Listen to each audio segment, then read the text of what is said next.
E aí pessoal, beleza? Canal Brain Build na área e esse é o segundo vídeo da nossa série sobre orçamentos. E aí, vamos lá?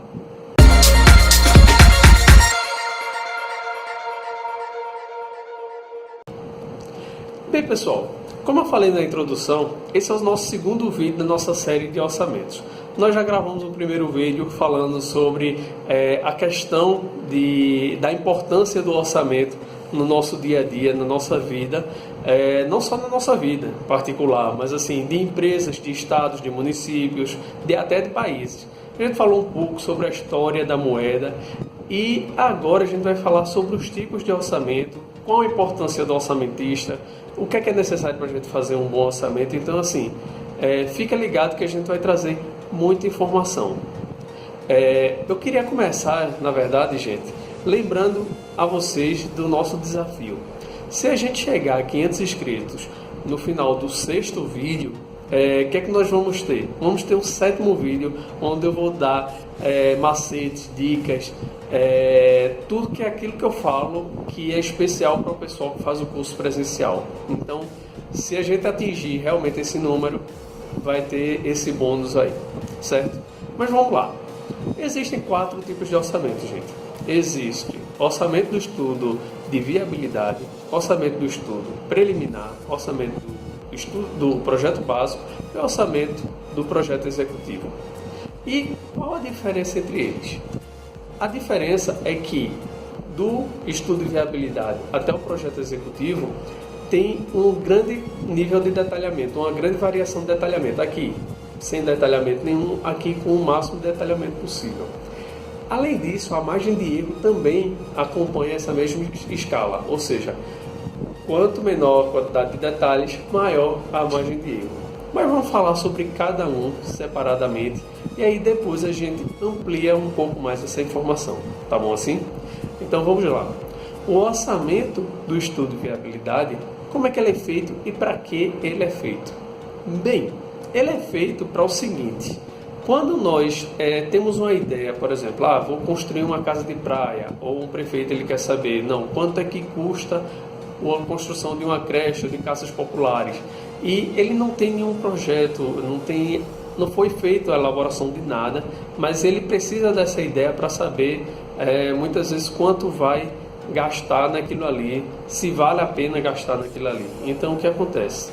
Então a gente pega orçamentos que são semelhantes àquela obra que é buscada, que é interessante para aquele cliente, vamos dizer. Se for uma família, a gente pega casas semelhantes. Se for uma empresa, a gente pega construções semelhantes. Se for, por exemplo, um posto de saúde, então a gente procura orçamentos de posto de saúde semelhantes.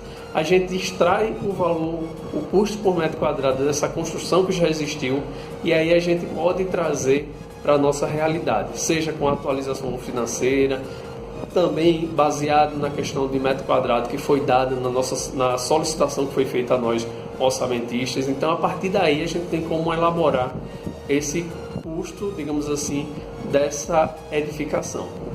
E aí o que acontece muitas vezes? A gente não tem essas referências, mas cada estado tem o seu Sinduscom e cada Sinduscom ele publica uma tabela que é do custo unitário básico daquele estado. E o que é o custo unitário básico de cada estado? É uma edificação tipo que foi orçada pelo Sinduscom e ele diz exatamente quanto custa o metro quadrado de um determinado tipo de edificação. Às vezes não tem todas, mas aí é aquela história, vai depender do orçamentista de fazer as adequações necessárias, certo? O segundo é o estudo preliminar, o orçamento do estudo preliminar.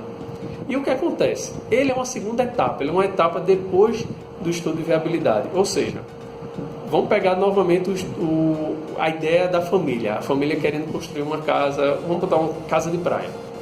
Então essa família diz, não, beleza, pelo estudo de viabilidade eu acho que dá para pagar. E aí ele vai fazer o seguinte, ele vai pegar e vai pedir vai contratar um projeto principal daquele tipo de obra. Se é uma obra de edificação, o projeto principal é o projeto de arquitetura.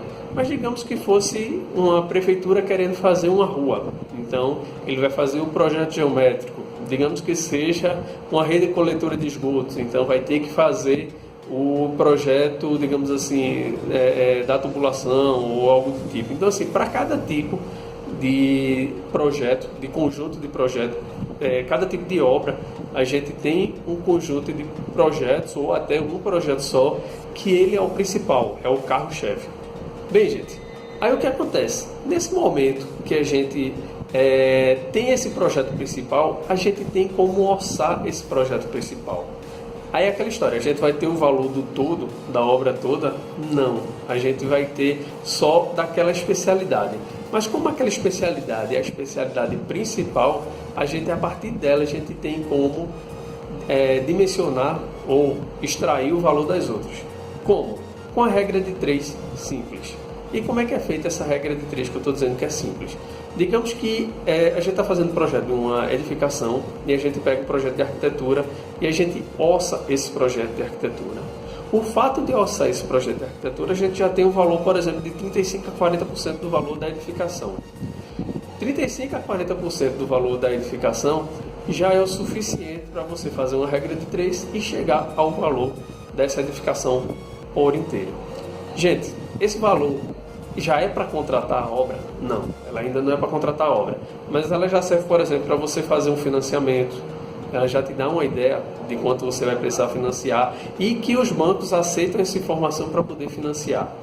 Uma outra coisa também que serve, por exemplo, é para um deputado fazer uma emenda parlamentar. Ou seja, a partir daquele valor, ele já tem uma ideia mais aproximada do que o estudo de viabilidade para poder pedir recursos, seja ao governo federal, ao governo estadual, enfim. Ele já tem como pedir um financiamento daquela obra, já tem como financiar aquela obra. Então, mas lembrando, nunca deve ser contratado nem pelo estudo de viabilidade, nem pelo estudo preliminar. A terceira e mais importante etapa é a do projeto básico. O projeto básico, o orçamento do projeto básico, por lei, ele já pode ser licitado, ou seja, o governo ele só pode licitar a partir do projeto básico. Ele não pode licitar nas etapas anteriores, mas ele pode a partir do projeto básico.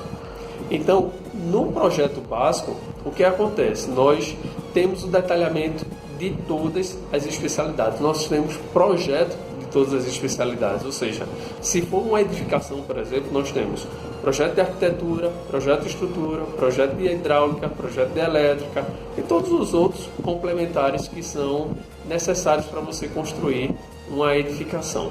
Então, a partir daí a gente tem como fazer um orçamento com maior qualidade, a gente tem como fazer um orçamento realmente assim, que seja possível de ser contratado e não fique nada a desejar com relação a, digamos assim, a execução daquela obra. E por fim, gente, o quarto tipo de orçamento é o orçamento do projeto executivo. E o que é o projeto executivo? O projeto executivo, ele é um detalhamento do projeto básico. Ele vai nas minúcias, então assim, ele vai no detalhe de como executar determinado serviço e que quando a gente orça com as informações do projeto executivo, a gente consegue ter uma maior confiabilidade naquele valor que a gente está passando. Ou seja, a gente consegue ver melhor o serviço que está sendo executado, a gente tem mais informações, tem mais especificações, então assim, o ideal seria que toda a contratação e todo orçamento fosse baseado no projeto executivo, mas isso na prática não acontece. Já vi clientes fazendo o orçamento no estudo preliminar e executando a obra a si mesmo. Bem, mas cada caso é um caso. Então a gente não pode limitar também as coisas, porque muitas vezes é necessário que realmente assim, seja atendida a necessidade do cliente. Mas enfim, voltando à questão de margem de erro, o que acontece? Quanto maior o detalhamento desses projetos, ou seja, estudo de viabilidade é sem detalhamento, e aqui é o detalhamento máximo que você pode ter, menor é a margem de erro. Ou seja, aqui a margem de erro do estudo de viabilidade é de 25% a 30%. Aqui, no estudo preliminar, é de 15% a 20%. Do projeto básico, é de 10% a 15%. E no projeto executivo, é de mais ou menos 5% do custo real da obra. Ou seja, quanto mais realmente você detalhar um projeto, melhor você tem o detalhamento do orçamento. E não sou eu que estou dizendo esse valor, não. O Conselho Internacional de Engenharia de Custo, ele tem esses valores, eles fizeram uma pesquisa mundial e chegaram a esses valores. Então, assim, não é nada que eu esteja criando ou que eu esteja inventando. É o que realmente foi estudado pelo mercado. Mas aí é aquele negócio. Adianta só o projeto ele ser super detalhado? Não, gente. Para a gente fazer um orçamento bom, a gente precisa primeiro ter todos os projetos completos. E quando eu digo todos os projetos completos, eu quero dizer o seguinte: não só a parte gráfica, mas como a parte escrita também. Ou seja, tem que ter a parte gráfica, tem a parte de especificação, tem a parte de memória de cálculo, tem a parte de memorial descritivo. Então, assim, a gente precisa ter todas as informações. Então, é aquela história. Se você acha que projeto só é plantinha, só é parte gráfica, então você está enganado. Como eu falei em outro vídeo também, já tem mais 2 vídeos para vocês assistirem, ou seja, de BDI e de... como é que se diz? Não só 2, mas vários. Mas que eu falei que projeto, planta não é projeto, é exatamente isso. É porque o projeto ele precisa de mais e cada vez mais informações. Então, assim, é necessário que você peça tudo ao seu cliente. É necessário que você tenha tudo para você fazer um bom orçamento. Outra coisa, para você fazer um bom orçamento, você precisa ter um orçamentista preparado. E o orçamentista, uma característica dele, por exemplo, é ser clínico geral. Ele precisa ser uma pessoa que ele entenda um pouco de cada área. Ele precisa entender um pouco de elétrica, um pouco de hidráulica, um pouquinho de ar-condicionado, um pouquinho da área dele mesmo, de formação. Então, assim, tem que ser uma pessoa realmente bem desenrolada, vamos dizer assim, bem plural, vamos dizer, bem generalista. Então, essa é uma característica que o orçamentista tem que ter para poder enxergar o todo e poder orçar bem. Outra coisa que precisa para fazer um bom orçamento é você ter um banco de dados confiável. E não só a sua fonte de pesquisa, mas assim, você, além da fonte de pesquisa, você ter também, como é que se diz? Informações que são reais com o mercado, você ter cotações, você ter fornecedores, gente que lhe traga informação realmente, que lhe dê uma certa garantia daquilo que você está fazendo. Então, assim, na hora de fazer um orçamento, é interessante que você tenha certeza de que aquelas informações que você está pegando, elas são realmente de qualidade que eu digo assim, são confiáveis. Uma outra coisa que eu gostaria de deixar claro para vocês é o seguinte: a gente pode até fazer um orçamento ruim baseado num projeto bom, mas nunca vai fazer um orçamento bom baseado num projeto ruim. Então, isso é uma coisa que realmente estão ligados e que a qualidade do projeto vai influenciar diretamente na qualidade do orçamento. E por que isso? Porque a gente não é para inventar nada. A gente é para pegar a informação e tratá-la de forma real, transparente, fiel ao projeto. Então, assim, a gente não tem autonomia de chegar e mudar qualquer solução. Então, o interessante é que a gente realmente receba um projeto bom, um projeto compatibilizado, como a gente já gravou outro vídeo também falando sobre compatibilização. Então, assim, a gente precisa realmente ter toda essa cadeia bem formada para que o orçamento em si ele tenha uma maior qualidade. E por fim, gente, o orçamento ele tem que ser, como a própria TCU cita sobre isso, ele tem que ser socialmente justo. E o que é que eu quero dizer socialmente justo? Ele tem que remunerar o construtor, ele tem que atender à necessidade do contratante, no caso seja pessoa física ou jurídica, e no meio dessa cadeia aí tem o trabalhador. E o trabalhador ele tem que ter seus encargos sociais, suas férias pagas, toda a sua remuneração paga de forma correta, sem, digamos assim, prejudicar sua aposentadoria, já que é um assunto que está muito em voga agora, que não possa prejudicar, por exemplo, seu FGTS ou coisas desse tipo.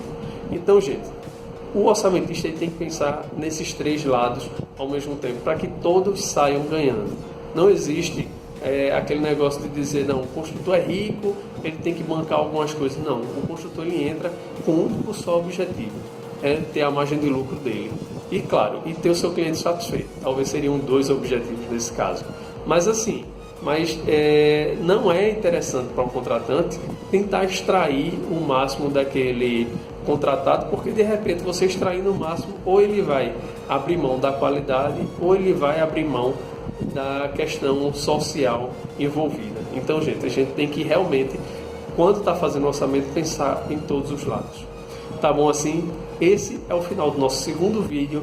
Então, eu gostaria de deixar mais um recado, que nunca é demais lembrar que se a gente chegar a 500 inscritos no nosso canal, a gente vai fazer um vídeo bônus. E também gostaria de pedir a vocês que dê o seu like se você gostou, compartilhe esse vídeo, indique aos seus amigos, porque assim, aqui é um conteúdo que a gente faz gratuitamente, mas não com fins, digamos assim, financeiros, mas de